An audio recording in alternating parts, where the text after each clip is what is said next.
ஹரே கிருஷ்ணா. தெய்வத்து ராச பக்தி வேதாந்த சுவாமி ஸ்ரீல பிரபுபாதர் விரிவான பொருளுரைகளுடன் அருளிய ஸ்ரீமத் பாகவதம் காண்டம் 3 பகுதி 1 பராமரிப்பு அத்தியாயம் 13 பகவான் வராகரின் தோற்றம் பதங்கள் 7-8. 7ஆம் பதம். த்வம் ஏக சர்வ பூதானாம் ஜன்ம கிருத் விருத்தித பிதா ததாபின பிரஜானாம் தே சுஸ்ருக்ஷா கேனவா பவேத். மொழிபெயர்ப்பு. உயிர்கள் அனைவருக்கும் நீரே தந்தையாகவும் அவர்கள் வாழ்க்கையின் ஆதாரமாகவும் விளங்குகிறீர். ஏனென்றால் அவர்கள் அனைவரும் உம்மிடமிருந்தே பிறந்தனர். நாங்கள் எவ்வாறு உமக்கு சேவை செய்யலாம் என்பதை அருள் கூர்ந்து உரைப்பீராக. பொருளுரை. ஒரு மைந்தனது கடமை தனது வாழ்க்கைக்கு தேவையானவற்றை அளிப்பவராக தனது தந்தையை கருதுவது மட்டுமன்று, மாறாக தான் வளர்ந்து பெரியவன் ஆனதும் அவருக்கு சேவை செய்வதும் ஆகும். பிரம்மதேவர் காலந்தொட்டு படைப்பின் விதி இதுவே ஆகும்.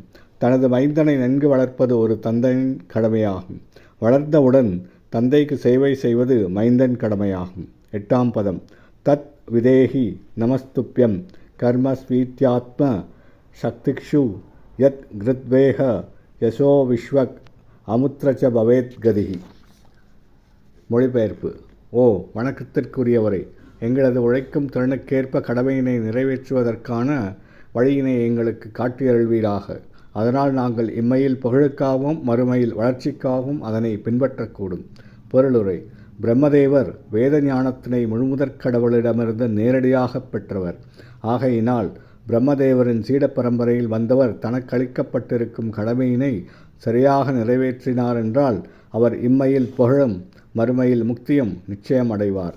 பிரம்மதேவரின் சீட பரம்பரையானது பிரம்ம சம்பிரதாயம் என்றழைக்கப்படுகிறது. அதன் சந்ததியினர் பின்வருமாறு: பிரம்மதேவர், நாரதர், வியாசர், மத்வமுனி, பத்மநாபர், நரஹரி, மாதவர், அக்ஷேப்யர், ஜெயதர்மர், புருஷோத்தமர், பிரம்மண்யாதீர்த்தர், வியாசதீர்த்தர், லக்ஷ்மிபதி, மாதவேந்திரபுரி, ஈஸ்வரபுரி, ஸ்ரீ சைத்தன்ய மகாபிரபு, விஸ்வரூப தாமோதரர், ஸ்ரீ ரூப கோஸ்வாமியும் பிறரும், ஸ்ரீ ரகுநாத தாச கோஸ்வாமி, கிருஷ்ணதாச கோஸ்வாமி, நரோத்தமதாச தாகூரர், விஸ்வநாத சக்கரவர்த்தி, ஜெகநாத தாச பாபாஜி, பக்தி வினோத தாகூரர், கௌர கிஷோரதாச பாபாஜி, ஸ்ரீமத் பக்தி சித்தாந்த சரஸ்வதி, ஆஷ பக்திவேதாந்த சுவாமி முதலியோர் ஆவர்.